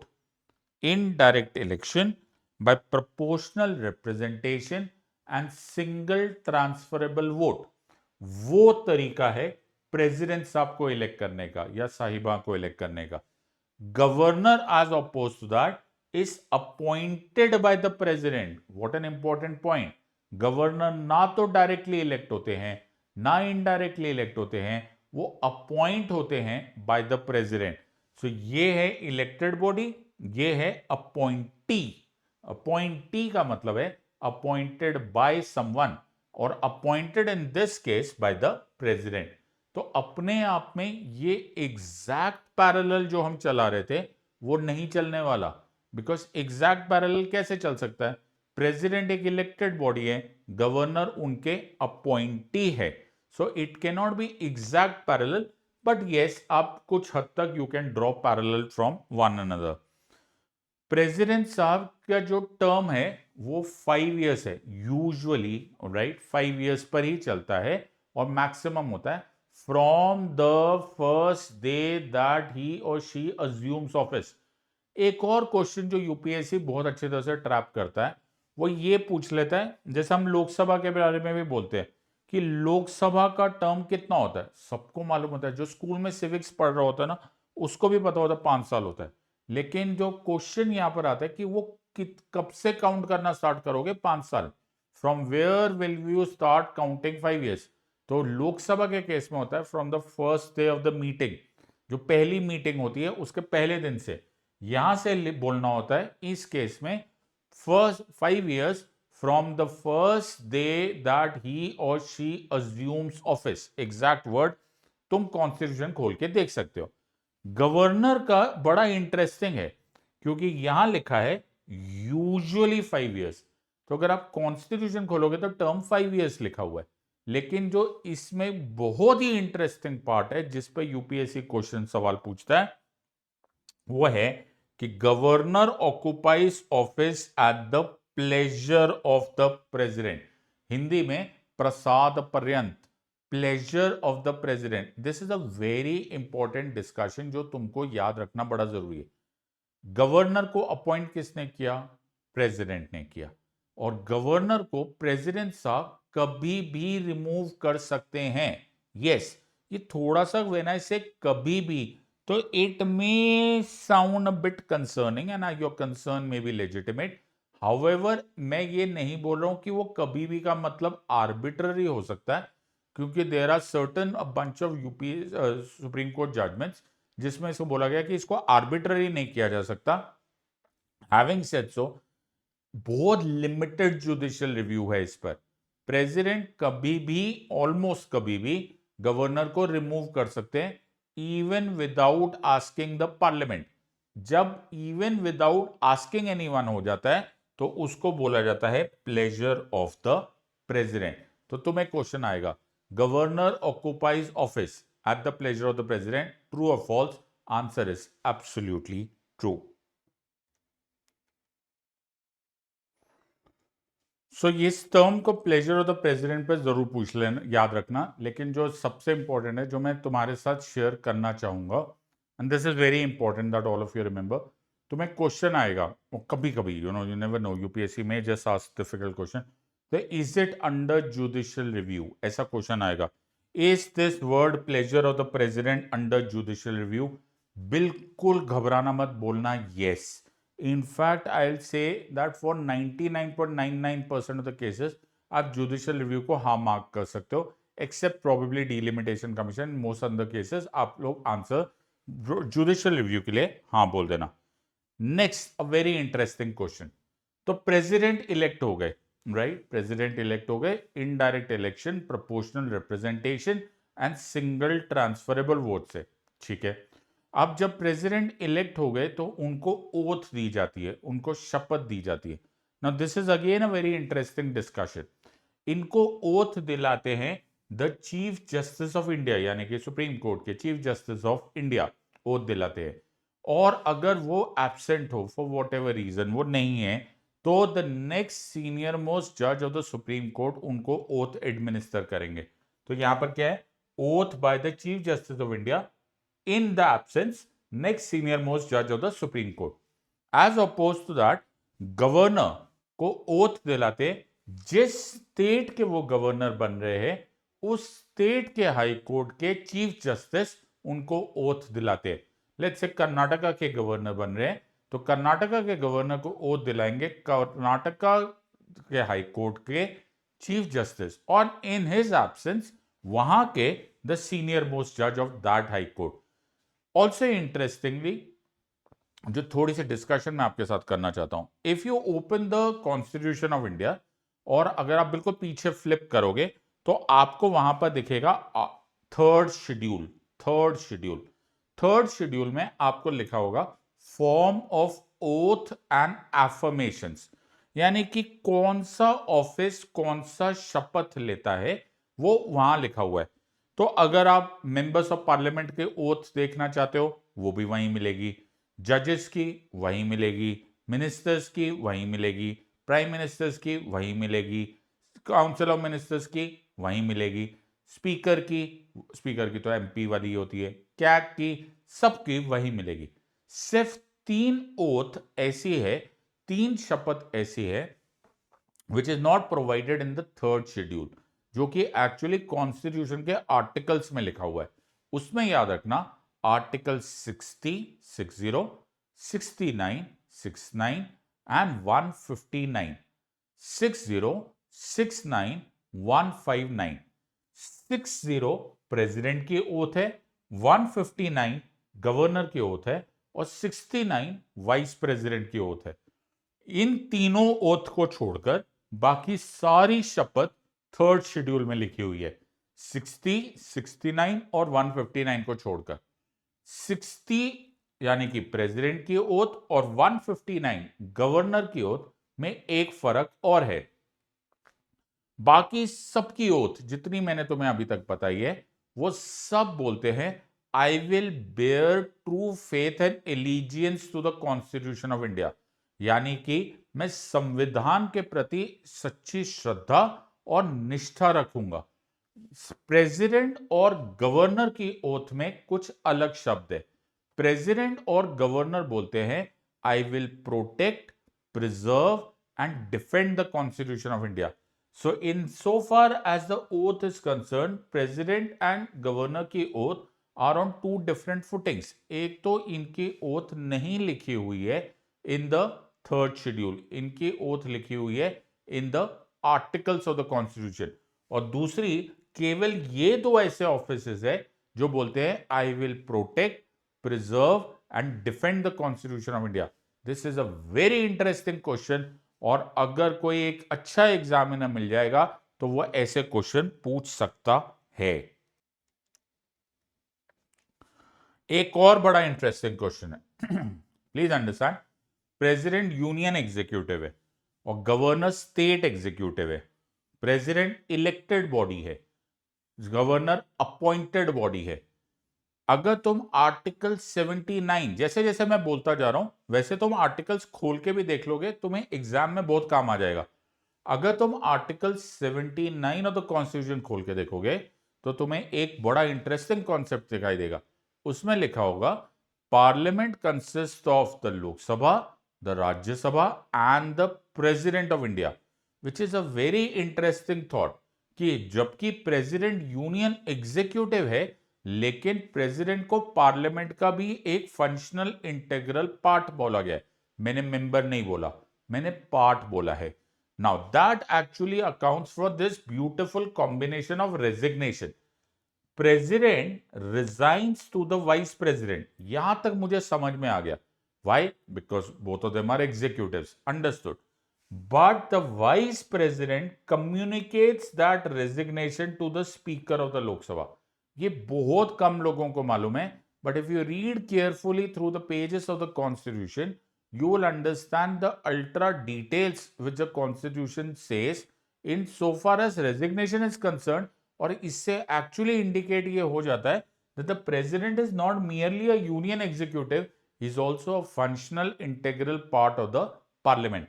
So president resigns in writing to the vice president, and the vice president furthermore communicates that to the speaker of the Lok Sabha. This is a very interesting part. But governor is very simple. Since governor is an appointed authority, इसमें मुझे ज्यादा चिंता की आवश्यकता ही नहीं है, because he will resign in writing to the president. So देखा जाए तो प्रेसिडेंट और गवर्नर का पॉइंट बड़ा सिंपल सा हो जाता है इन दैट सेंस कि president appoints the governor, governor occupies the office at the pleasure of the president, governor resigns to the president, simple as that. So governor की position relatively very dependent upon the president hai. Let's go to the next part. Again, the process of removal is very interesting. President is removed by the process of impeachment. ये बड़ा important point है. Article 61 of the Constitution, पूरे Constitution को खोल के scan करके देख लो. It is only Article 61 of the Constitution which mentions the word impeachment. Although newspapers में, ऑल्दो मैगजीन्स में, ऑल्दो हम लोग भी कई बार इंपीचमेंट शब्द का प्रयोग कर लेते हैं with the process of removal of the जजेस of the supreme court and the high court also.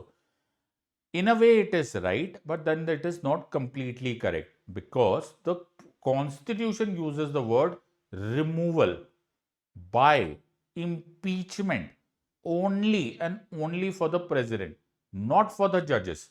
If you open Article 124, subclause 4 of the Constitution, then you will see that Supreme Court के judges के साथ associated word is removal on the grounds of proven misbehavior and incapacity by the parliament by majorities of 2/3 present and voting an absolute majority and whatnot. However, president के साथ word impeachment केवल article 61 में use हुआ है. In fact पूरे constitution में impeachment word का और कहीं प्रयोग नहीं हुआ. सो president is removed by the process of impeachment by the two houses of the parliament on the grounds of violation of the constitution of India. This is another बड़ा अच्छा question. UPSC को यह क्वेश्चन पूछने में बड़ा आनंद आता है कि what is the ground for impeachment of the president. तो बोल देना it is the violation of the constitution of India. बाकी सब जगह, ज्यादातर जगह पर इट इज प्रूवन मिसबिहेवियर और इनकैपेसिटी या प्रूवन मिसबिहेवियर, बट प्रेसिडेंट के लिए it is violation of the constitution of India. Well at least in so far as governor का प्रोसेस है, गवर्नर को रिमूव कराना, गवर्नर अपने आप में एक सुई जेनरिस मॉडल है. प्रेसिडेंट को पार्लियामेंट रिमूव कर सकता है, लेकिन गवर्नर को स्टेट का लेजिस्लेटिव असेंबली या लेजिस्लेटिव काउंसिल नहीं रिमूव कर सकता.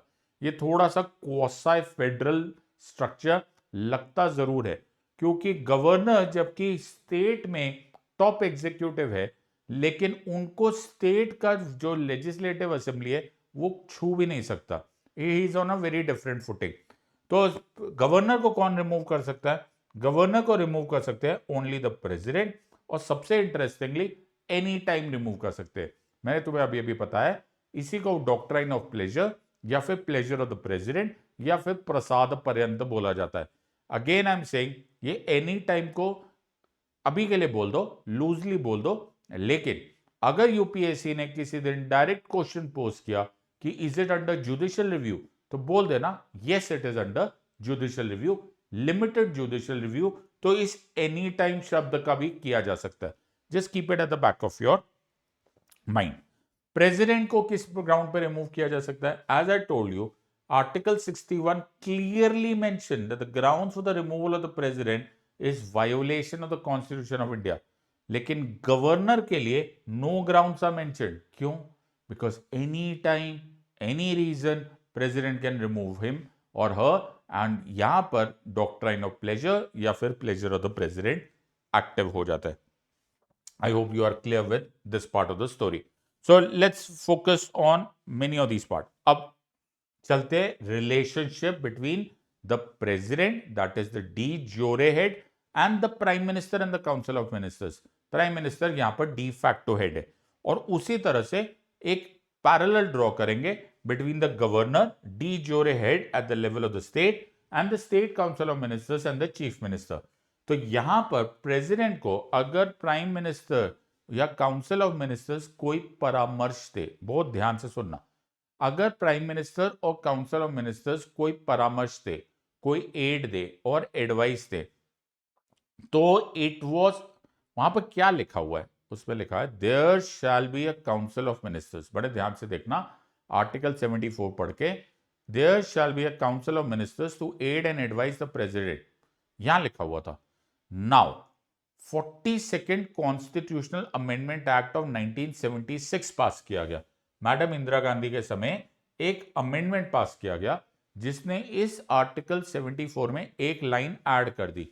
उस लाइन को ऐड करते ही ये लाइन बन गई, there shall be a council of ministers to aid and advise the president who shall act in accordance with such an advice. Who shall act, who shall act, यानी कि 42nd amendment ने इस advice को binding कर दिया. Binding मतलब बाध्य हो गए, उनको मानना पड़ेगा. यूपीएससी का अगेन बड़ा पेट क्वेश्चन कि क्या ये एडवाइस बाइंडिंग बन गई थी?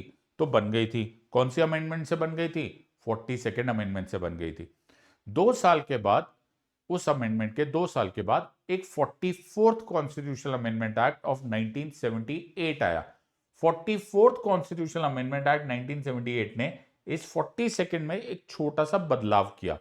उन्होंने बोला कि वो जो एडवाइस भेजी गई है, जो कि बाध्य हो गई थी, उसको एक बार, केवल एक बार राष्ट्रपति जी, प्रेसिडेंट साहब उसको वापस भेज सकते हैं टू द मिनिस्टर्स, और मिनिस्टर्स को बोल सकते हैं आप इस एडवाइस को एक बार रिकंसिडर कीजिए। कितने बार? एक बार भेज सकते हैं, वंस। अगर मिनिस्टर्स उस एडवाइस को लेकर वापस प्रेसिडेंट साहब को भेज देते विद और विदाउट चेंजेस, जब वो सेकेंड टाइम आएगा तो वो दोबारा बाइंडिंग हो जाएगा। तो बहुत एक 3 लाइंस भी नहीं है ये, 3 लाइंस क्या है ये, देखा जाए तो 2 लाइंस भी नहीं है ये। 2 लाइंस को आप 5 एमसीक्यूज में कन्वर्ट कर सकते हैं कि president is receiving aid and advice from, तो तुम बोलोगे prime minister and the union council of ministers. फिर which amendment made it binding, so 42nd amendment, which amendment said that this advice can be returned once for the reconsideration of the ministers, 44th amendment. What happens if this advice comes back to the president? It becomes binding again. What if the president does not accept this advice or does not do according?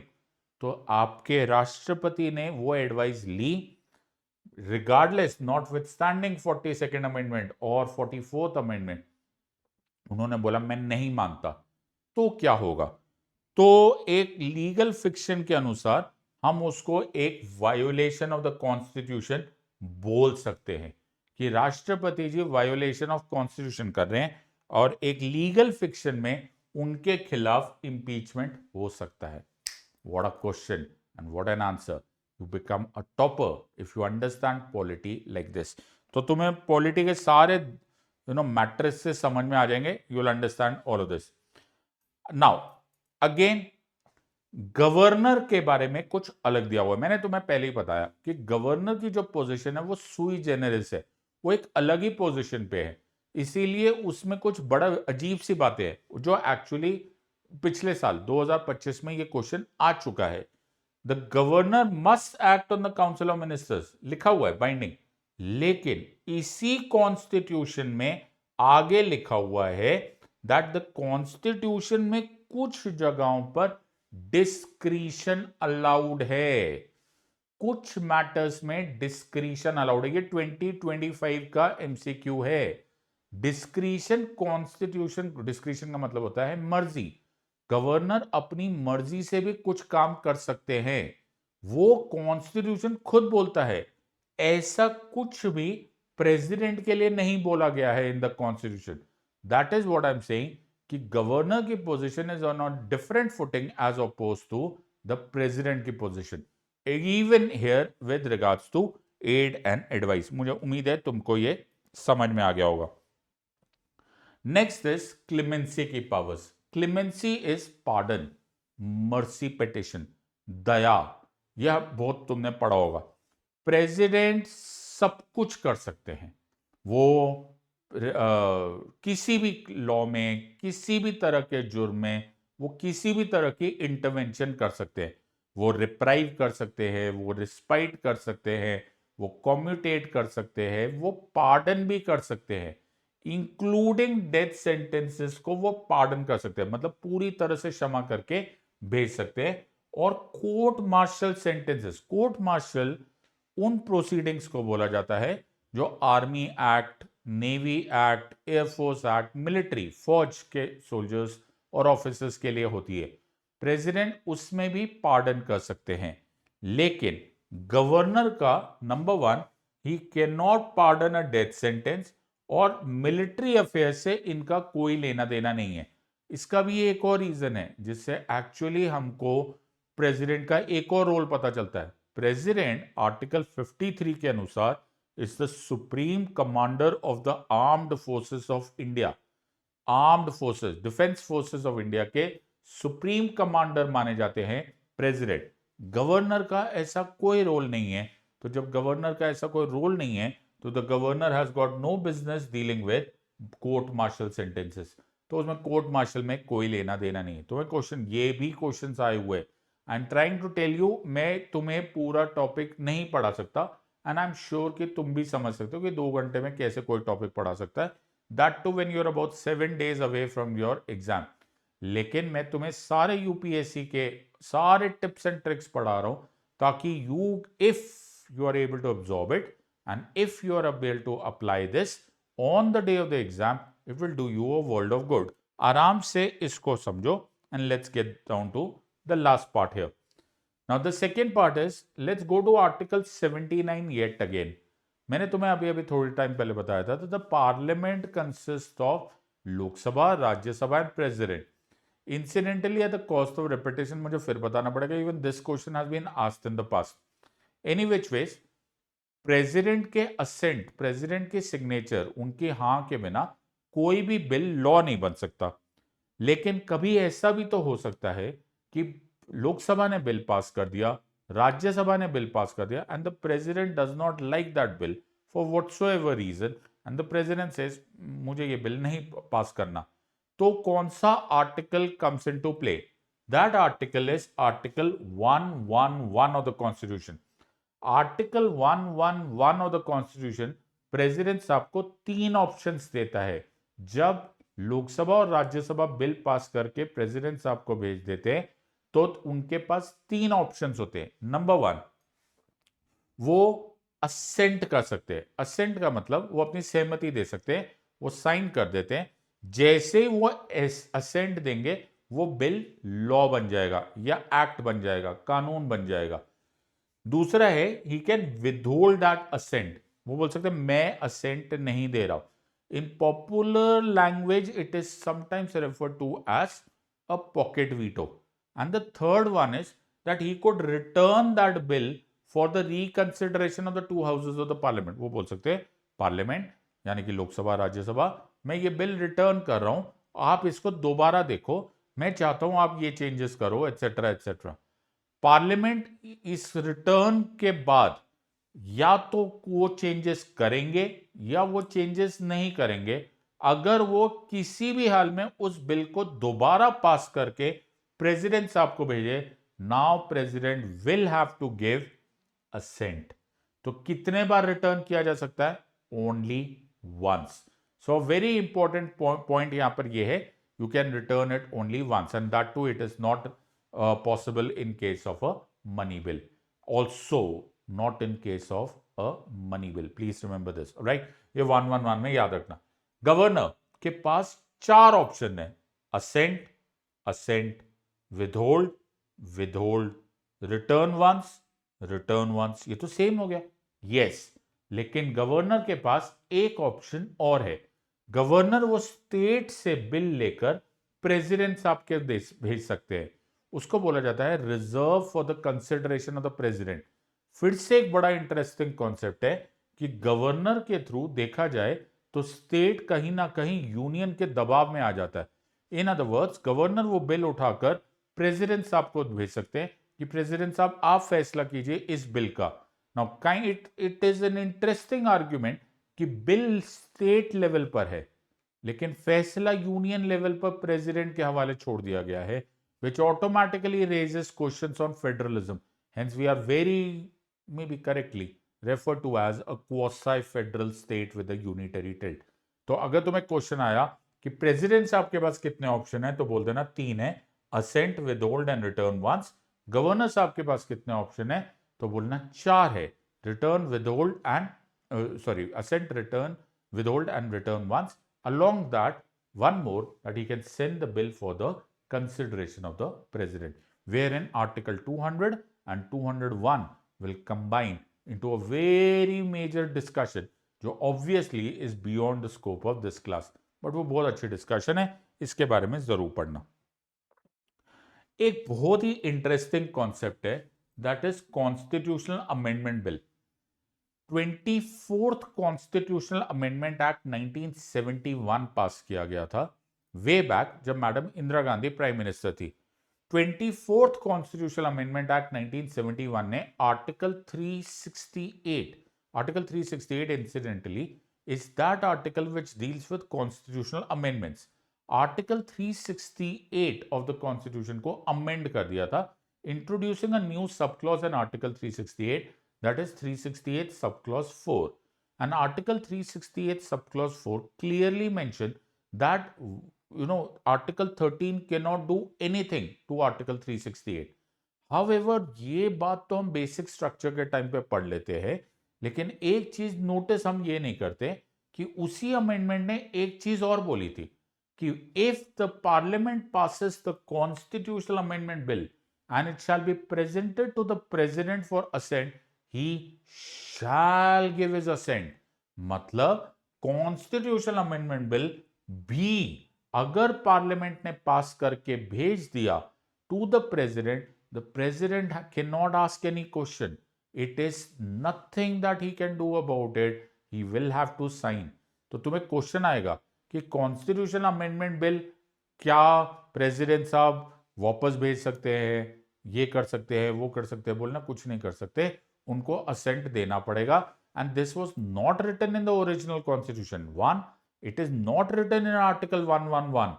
It is written in Article 368 and it was brought in effect after the 24th Constitutional Amendment Act of 1971. Well, insofar as governor is concerned, interestingly, Article 368 or the power of amending the constitution lies only with the parliament. The state has got nothing to do with it. जब state का कुछ लेना देना ही नहीं है तो फिर governor उसमें क्या रोल अदा करेंगे? उनका कोई रोल ही नहीं है, बिकॉज स्टेट का ही कोई रोल नहीं है. संविधान के संशोधन में स्टेट का कोई रोल नहीं होता है, तो गवर्नर का भी ऑटोमेटिकली कोई रोल नहीं है. तो the story starts and ends at the level of the parliament and the president, wherein the president also is bound. So in a way, it is merely the it is merely the parliament who's taking a call whether or not to pass the constitutional amendment bill. तो अभी आप लोगों ने वो delimitation वाला process देख लिया था. It is completely a legislative prerogative. What a connection कि आज जो हमने पहला टॉपिक किया था that was emergency powers, उसमें तुमने नोटिस किया होगा कि एवरी इमरजेंसी में, चाहे वो 352 हो, चाहे 356 हो, चाहे 360, it is president proclaiming emergencies. Governor का इमरजेंसी प्रोविजंस में कोई लेना देना नहीं है.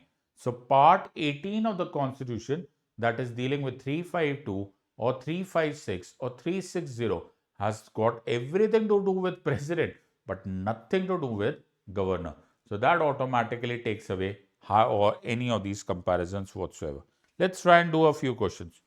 देखते तुम इसका आंसर दे पाते हो या नहीं. Which article of the Indian Constitution deals with the election of the president? See, I'm just trying to help you out.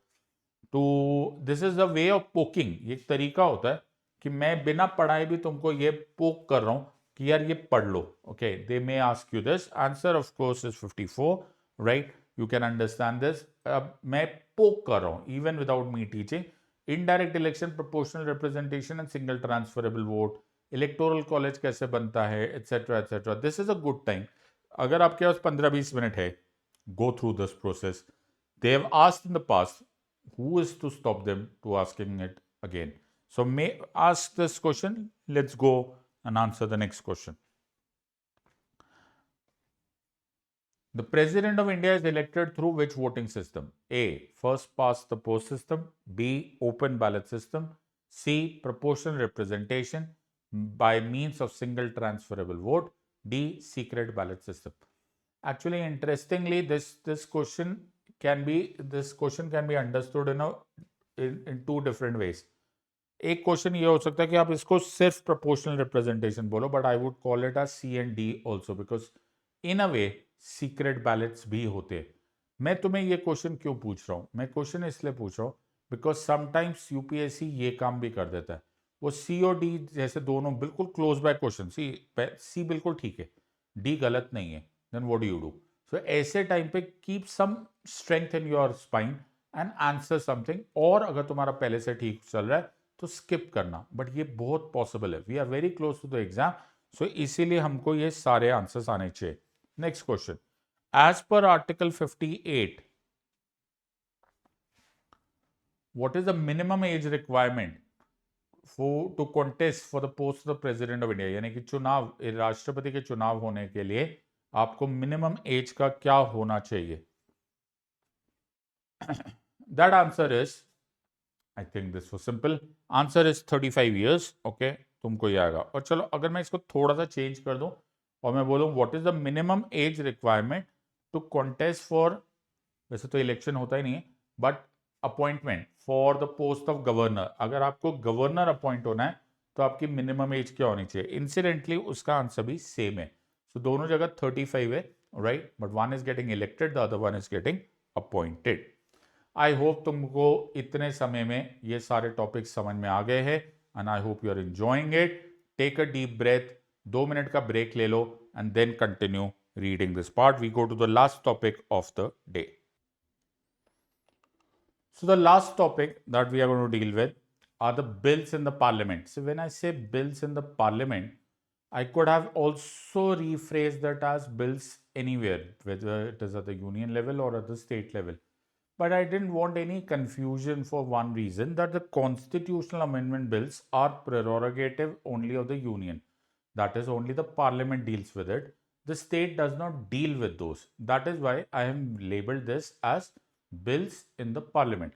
You could obviously study this in context of your legislative process in the state also. Let's quickly get down to the business. These are some very important notes. अगर आपने इनको ढंग से कर लिया, then there is a very high chance कि आपको UPSC ज़्यादा ट्रैप में नहीं फंसा पाएगी. Let's quickly get down to the business and try and understand. When I say types of bills, and I am right now studying the types of bills based upon the procedure and the aims thereof, कि ये bill करते क्या है. The first group will be called as ordinary bills, then money bills, then financial bills, and then the constitutional amendment bills. As the name suggests, constitutional amendment bills constitution को amend करने के लिए, संशोधन के लिए है. Money bills are those which are being dealt by under Article 110 of the Constitution and nothing else. Only the matters which are being dealt by Article 110 of the Constitution and nothing else will be the ones which will be referred to as 110 or money bills. So imposition, abolition, regulation, remission, alteration of taxes, custody of the Consolidated Fund of India as well as the Contingency Fund of India, appropriation of funds out of the Consolidated Fund of India, ensuring that there is any guarantee to any debt or any court award that the government decides to charge it to directly to the Consolidated Fund of India only. These are the matters which are being dealt by money bill.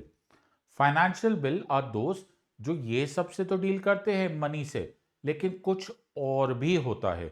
117 of the Constitution deals with financial bill. Financial bill फिर दो parts में divide हो जाते हैं. 117 subclause 1, which is being dealt in under Article 117 subclause 1, and 117 subclause 3 of the Constitution, which deals with financial bill type 2 of the Constitution. जब money bill का काम हो गया, फाइनेंशियल बिल का काम हो गया, कॉन्स्टिट्यूशनल अमेंडमेंट बिल का काम हो गया, जो रह गया है वो है ऑर्डिनरी बिल और द साधारण विधेयक. नाउ अ वेरी इंपॉर्टेंट वे जिस तरह से यूपीएससी आपको इसमें टेस्ट करता है is the asking of questions directly related to the process of it. Now it becomes a very tedious task for ज़्यादातर aspirants कि कैसे पढ़े यार, कितना कुछ याद रखना है. So what have I done? In so far as the process is concerned, मैंने एक एक स्लाइड में आपको सब कुछ समझा दिया है. You are going to enjoy this and it's going to come really handy to all of you. Let's try and see the first one. तो मैंने इसको क्लासीफाई कर दिया है. I think you will appreciate the effort on this. ये है ordinary bill. सो list को introduce किया तो हम आर्टिकल डील करें, article 107 and 108 of the constitution. 108 ordinary bill की बात करता है, 108 जॉइंट सेशन की बात करता है, जस्ट इन केस इनमें डेडलॉक आ जाए. Then you are to introduce it. It can be introduce in the Lok Sabha also as well as Rajya Sabha. इसको इंट्रोड्यूस कौन कर सकता है? इसको इंट्रोड्यूस मिनिस्टर भी कर सकते हैं, और जो मिनिस्टर नहीं होते यानी कि प्राइवेट मेंबर होते वो भी इंट्रोड्यूस कर सकते हैं. सो मिनिस्टर भी इंट्रोड्यूस कर सकते हैं और वो जो मिनिस्टर नहीं होते लेकिन मेंबर ऑफ पार्लियामेंट होंगे वो भी कर सकते हैं. क्या इसको प्रेसिडेंट साहब की रिकमेंडेशन की आवश्यकता है? Certainly not. It is not required to have any prior recommendation by the president to be starting the process of the passage of ordinary bill.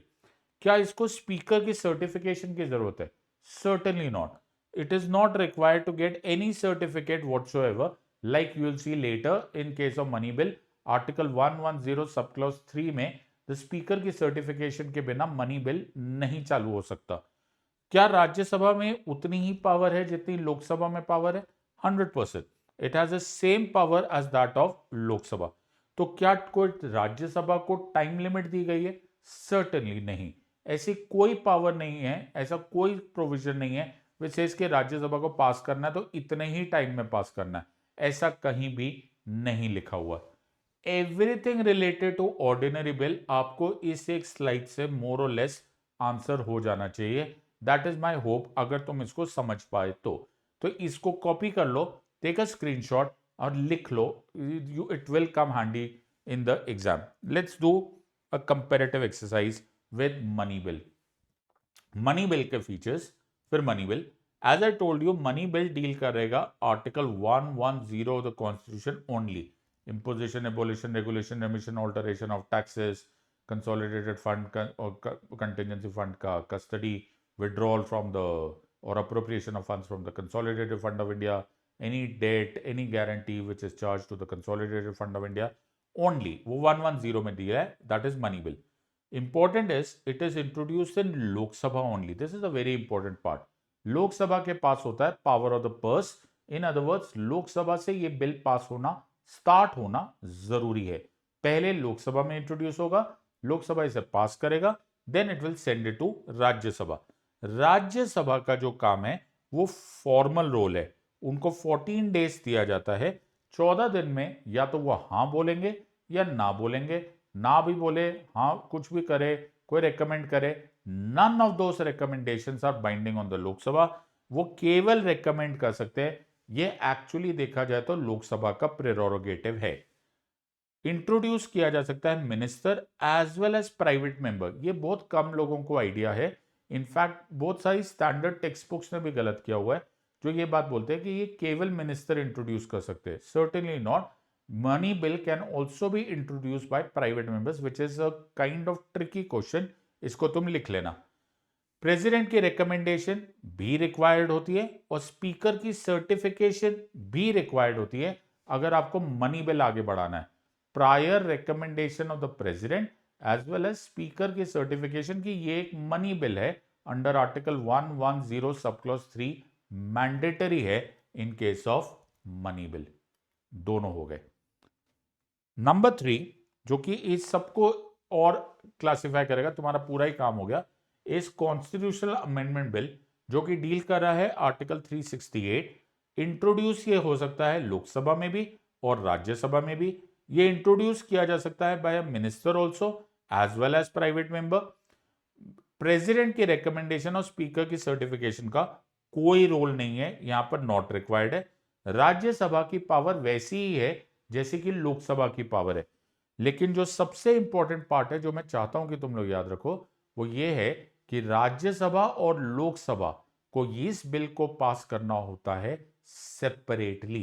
किसी जॉइंट सेशन में ये परमिशन नहीं अलाउड होता, ये सेपरेटली पास करना मैंडेटरी होता है। और अभी हमने थोड़े समय पहले पढ़ा था कि 24th कॉन्स्टिट्यूशनल अमेंडमेंट एक्ट 1971 ने इसको क्लैरिफाई कर दिया था कि अगर पार्लियामेंट ये बिल बनाकर पास करके प्रेसिडेंट को भेज देते हैं तो प्रेसिडेंट को ये बिल पास करना पड़ेगा, इन अदर वर्ड्स असेंट देना पड़ेगा। So this is in nutshell, okay, and in so far as financial bill is concerned, as I told you, it has all the features of a money bill with certain extra features. इनमें ज्यादातर features ordinary bill के हैं, सिर्फ थोड़ा सा points variable है। तुम इन सारी चीजों को इसी नटशेल में देख लो। So it is simple majority. Constitutional amendment bill के लिए जो मेजोरिटी चाहिए होती है वो चाहिए होती है 2/3 majority of present and voting plus absolute majority. बहुत ध्यान से अगर तुम इन सब स्लाइड्स को देख लोगे, more or less your work will be done in the exam. Let's try and understand एक question. Which article governs the financial bill type 2? Please ध्यान से देखना, टाइप 1 नहीं बोला जा रहा, टाइप 2 बोला जा रहा है।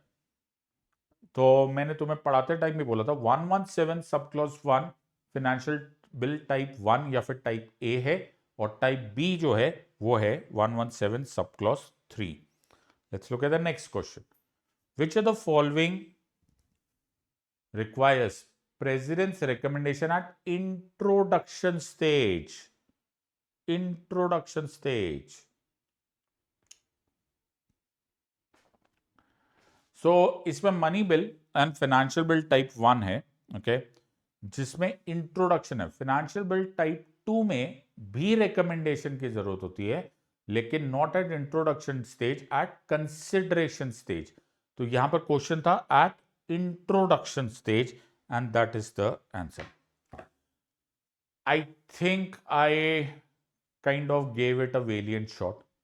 I was courageous enough to deal with some topics जो कि एक एक टॉपिक ही 6-7 घंटे I usually teach, but I tried to give you a recap and a fast cruising speed recap and tips and tricks of UPSC examiner in this limited period of time. I hope it will be of advantages to all of you. लेकिन इस सबको करने के साथ साथ जो topics मैंने तुम्हें बोले हैं, may be civil passing reference, EVM पढ़ लो, मॉडल कोड ऑफ कंडक्ट पढ़ लो, वो जरूर कर लेना, because UPSC will not spare you just for the lack of time. इनको जरूर ध्यान से कर लेना। हम सबकी तरफ से from Unacademy all the best. Do well, luck may luck be by your side. तुम्हारे एफर्ट्स, तुम्हारी मेहनत, तुम सब लोगों को अपनी अपनी मेहनत और तुम्हारे एफर्ट्स का रंग मिले।